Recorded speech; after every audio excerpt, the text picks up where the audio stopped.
P. Diddy makes a third attempt to be released on bail, and this time it could actually happen. A new U.S. District Court judge has been appointed to the case, and now it's going to be up to him whether Diddy is released. Meanwhile, he's still behind bars in a Brooklyn jail that, according to his attorneys, has deplorable conditions. Reports coming out right now say Diddy has officially reached his breaking point inside prison. After weeks of trying to hold it together, sources are saying he's completely fallen apart, and his legal team just filed an emotional appeal claiming he... Taking a closer look at Diddy's day-to-day life incarcerated and his road to a possible release with attorney Randy Kessler. I'm Sierra Gillespie, and this is Law and Crime News. 54-year-old Sean P. Diddy Combs is entering his fourth week behind bars, being held at the Metropolitan Detention Center in Brooklyn. It's a far cry from his lavish life and mansions in Miami and Los Angeles, but ironically, it was the evidence collected at those mansions that put Diddy in jail in the first place. Back in March, federal investigators raided Diddy's homes in Florida and California, collecting evidence in the federal case against him. We now have a better idea about what investigators were collecting, including multiple AR-15 rifles with the serial numbers removed, a drum magazine, and illegal drugs. But Diddy doesn't face any charges for possession of those items. Instead, it was the electronic evidence that led to Diddy's charges. On September 16th, he was indicted by a federal grand jury on charges of racketeering conspiracy, sex trafficking by force, fraud, or coercion, and transportation to engage in prostitution. A main topic discussed in this indictment was freak-offs, described as elaborate and produced sex performances that Combs arranged, directed, masturbated during, and often electronically recorded. And the government alleges these freak-offs were not consensual. The indictment lays out a pattern of abuse that Diddy would often follow, drugging or forcing the victims to drink alcohol that was oftentimes laced with something, sexually assaulting these victims, and then forcing them to have sex with a prostitute. Now, the feds say they have evidence of these freak-offs because Diddy often recorded them. Investigators apparently have dozens of freak-off videos and collected more than 100 cell phones, laptops, cloud storage accounts, and storage devices. They allege Diddy used the sensitive, embarrassing, and incriminating recordings that he made during the freak-offs as collateral to ensure the continued obedience and silence of the victims. So these same recordings that were once used to keep victims quiet are now being used to prosecute Diddy in a sex trafficking scheme that goes back decades. The allegations against Diddy go back a while too, with survivors reporting abuse as far back as 1991. Last November, Cassandra Ventura, Diddy's ex, filed civil suit against him, citing years of emotional, physical, and sexual abuse during their relationship. Cassie mentioned the freak-offs, saying Diddy recorded them and used them to keep her quiet. After that, a dozen more civil suits were filed against Diddy, and they all followed the same pattern, alleging he drugged the victims, assaulted them, and recorded it. These lawsuits paved the way for Diddy's indictment and arrest, and there's actually more on the way. Weeks after Diddy's arrest, Houston-based attorney Tony Busby revealed he's planning to file 120 new civil lawsuits against Diddy with even more shocking allegations. These lawsuits will apparently include allegations of child sex abuse too. In one case, a kid as young as 9 years old. The lawsuits are also expected to reveal at least one high-profile name that was involved in Diddy's scheme and his mom, his 3 adult sons, and the mothers of 2 of his children. The defense also suggested Diddy would have major restrictions on travel, a GPS monitor, and even limitations on female visitors. This was presented to Judge Andrew L. Carter, who denied Diddy's bid for release. He argued the bail package was insufficient to guarantee the safety of the community or to maintain the integrity of the case. Before that, Magistrate Judge Robin Tarnowski also denied Diddy bail, highlighting his apparent anger issues and history of substance abuse. She also voiced concern about a danger to the community or witness tampering should Diddy be released. But just this week, Judge Arun Subramanian was assigned to Diddy's case. Subramanian was nominated by President Joe Biden in 2022 and took the bench in 2023. Before that, he was Court Justice Ruth Bader Ginsburg. Subramanian's no stranger to high-profile cases either. He's also overseeing the Department of Justice antitrust case against Ticketmaster. That's the case where the government alleges Ticketmaster has an unlawful monopoly on the market. That really came to light after the site crashed in 2022 when Taylor Swift fans rushed to get concert tickets. But back to P. Diddy. His team will make a third bid for release, this time to Judge Subramanian. In the meantime, he's still behind bars at MDC Brooklyn, and according to Diddy's legal team, the jail is notoriously dangerous and rundown. Diddy's attorney, Mark Agnifilo, argues there are major issues with the jail, citing violence, poor conditions, overcrowding, and even staffing issues. He also cited some startling statistics. 2 inmates have been killed at MDC since June, and at least 4 inmates have died by suicide over the past 3 years. On top of that, 6 staff members have been charged with crimes over the past 5 years. When Diddy was first arrested, he was placed on suicide watch, which according to the DOJ's National Institute of Corrections is, quote, supervisory precautions taken for suicidal inmates that require frequent observation. Diddy's since been taken off suicide watch, but is still being housed in a protective care unit. Actually, the same one as Sam Bankman-Fried. Bankman-Fried was convicted of fraud and money laundering last November after the collapse of his cryptocurrency exchange, FTX. They're both in a separate section of MDC. That's a unit for inmates who require special protection.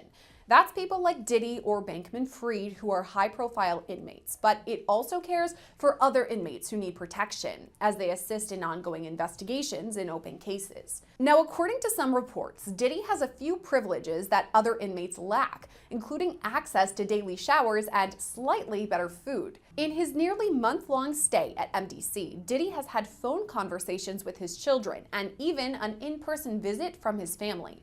To take a deeper dive into Diddy's life behind bars and the likelihood that he'll soon be released, we're sitting down with attorney Randy Kessler. I mean, P. Diddy has been in the spotlight for decades. He's obviously got a pretty big bank account, living in mansions in multiple cities, and that's what he's used to. And all of a sudden, he's in a prison that's being described as deplorable. I mean, just that unto itself, is that a major change? Of course, the bigger they come, the harder they fall. And I sort of think that's what the prurient interest of the public is.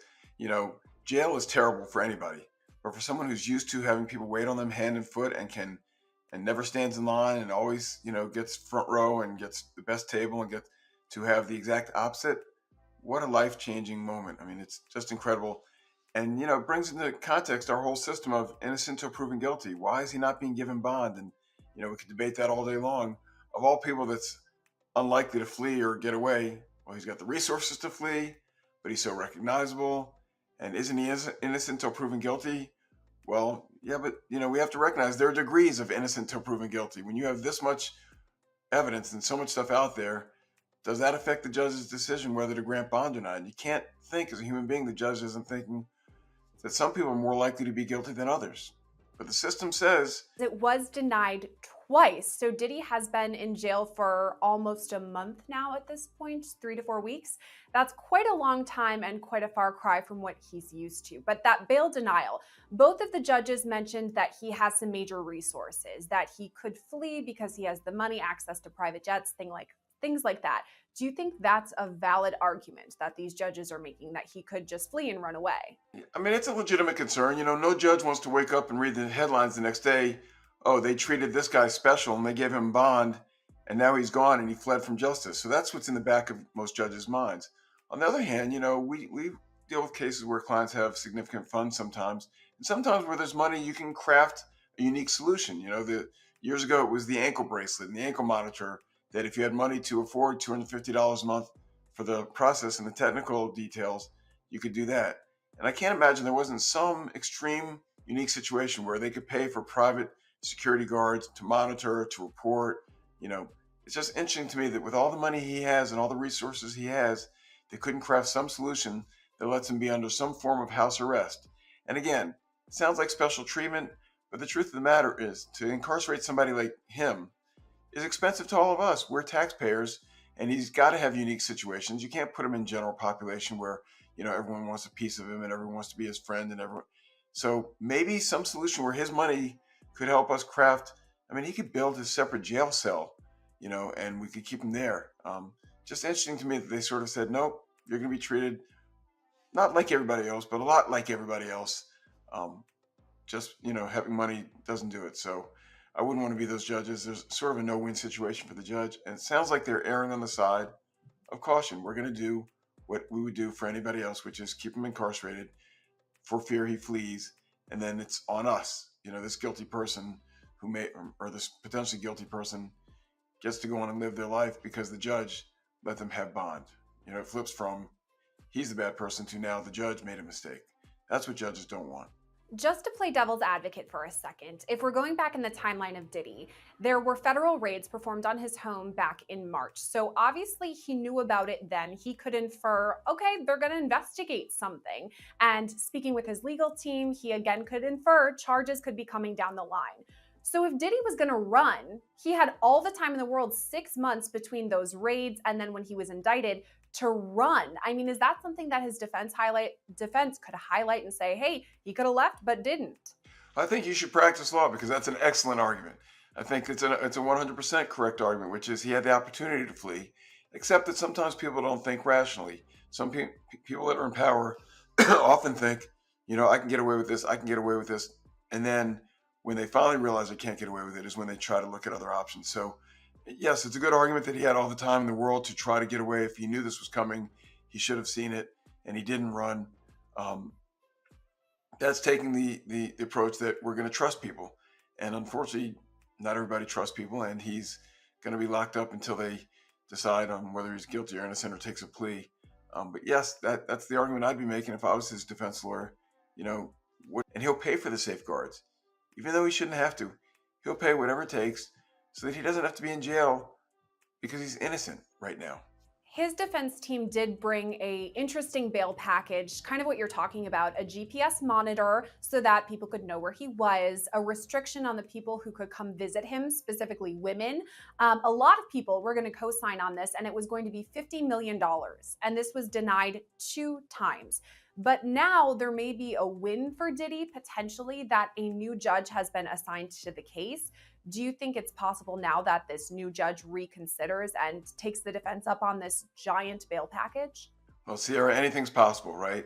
But now this judge has an even harder time, I think, because the past judge locked him up, didn't let him out, and he's still there available for trial. If the new judge lets him out on bond and something goes wrong, and this isn't the analysis that I'm proud to make, right? We shouldn't be saying, well, judges are worried about their own skin and how they look if something bad happens. And maybe this new judge has a broader view and says, you know what? If he's willing to part, and again, I don't think the money's the issue. $50 million is a high bond, but it's not a question of how bad was the crime. The bond issue is what is the likelihood that this person would avoid trial and skip town and forfeit their bond? Most people would rather go to trial than give up $100,000. But he apparently has the money and the wherewithal to say, if there's a chance I'm going to jail for the rest of my life, they can keep the $50 million. I'm going to some country where they can't extradite me. So the amount of money is really not as telling as the fact that all these other accommodations, they can't find one that secures the judge in his mind or her mind that, okay, he's not going to be able to leave town with those restrictions in place. I'm comfortable. But, at least the lawyers know what's been turned down before, and they're getting another crack at it. You never know. So we talked about the potential for bail, and we'll see if this new judge actually allows that. But for now, Diddy is behind bars at MDC, this Metropolitan Detention Center in Brooklyn. And his team has brought up some concerns about this place. I mean, by all accounts, it's not a great place to be. Not that any jail is, but the conditions sound a little bit worse than maybe other jails out there. Do you think if he isn't granted bail, his team could still say, hey, let's transfer him to a new one ahead of the trial? They're going to try everything. They're going to try to transfer him. They're going to try to get him out. In a normal case where it's a high-profile person or a well-funded person, the prosecution and the judge is a little bit more concerned about a wrongful prosecution because people that are mad that they're being arrested for a crime they didn't commit can turn around and file for malicious prosecution. It sounds like there's enough evidence there that they can argue with a straight face that we had a basis to go forward, right? There's so many people coming out of the woodwork that no one's going to say that they were malicious about this. They went after him without any evidence, without any basis for it whatsoever. But certainly there are things that can be done, but the truth is every jail is bad and some jails are worse than others. And the problem again is if you move him, why is he getting special treatment? And maybe he's earned special treatment. Maybe what he's done, maybe he's given so much back to his fans and to the world and to charity that maybe there's a way that it plays out in the end. But again, to go into court and say this jail is bad, move him to another jail is not your first argument. That's sort of the everything else failed. Judge, let me at least earn my keep and get something better for my client than this horrible place that he's in. And they are going to be saying it over and over and over. Innocent till proven guilty. You're putting an innocent period of time. Until he changes his message, more problems are going to follow. And Diddy allegedly has been accused of using different drugs in the past. Even prosecutors have said on the night he was arrested that there was allegedly pink cocaine in his hotel room. Do you think that there's any chance he could be going through withdrawals during his adjustment behind bars right now? There's no question. People who know they're going to prison who have been on medications, either illegal or illegal, it would be wise to understand the Bureau of Prisons might not prescribe you what you like. And if you're taking illegal drugs, unless you're engaging in the prison hustle, you're not going to get it. It would be easier to get the drugs and engage in the prison hustle in general population, but not when you're on lockdown for 23 hours a day. So certainly it is a brutal adjustment if you are on no drugs, but certainly if you are withdrawing, isolated 23 hours a day without getting things that you can get the snap of a finger, it makes the decision or the process that much harder, which is why I can assure you, based on what happened with Epstein, the high profile nature of the failures of this prison in the past, including some judges not even sending prisoners there because they were so concerned about their safety, you can expect staff is watching him, not 22, 23, 24 hours a day. They do not want more problems. And this is a man going from private chefs and food from across the world to a set menu, just like any other detainee or inmate. What can you tell us about the food and the commissary in a place like the Federal Detention Center in Brooklyn? It's a difference. That much I can tell you. You're going to have a lot of starchy food, cereals. If you get any vegetables at all, they're old, so to speak. They are not fresh. Same fruits and vegetables, no good. A lot of processed food, some rice and beans and muffins and things that generally most people don't like to eat. It's not terribly healthy. And again, the government would say that is a consequence of this process. So certainly it is an adjustment. Most people will lose weight. And it's hard because he can't even really exercise in this environment. There's no outdoor. Like I've said before, it's not one of these camps where you can walk around a track.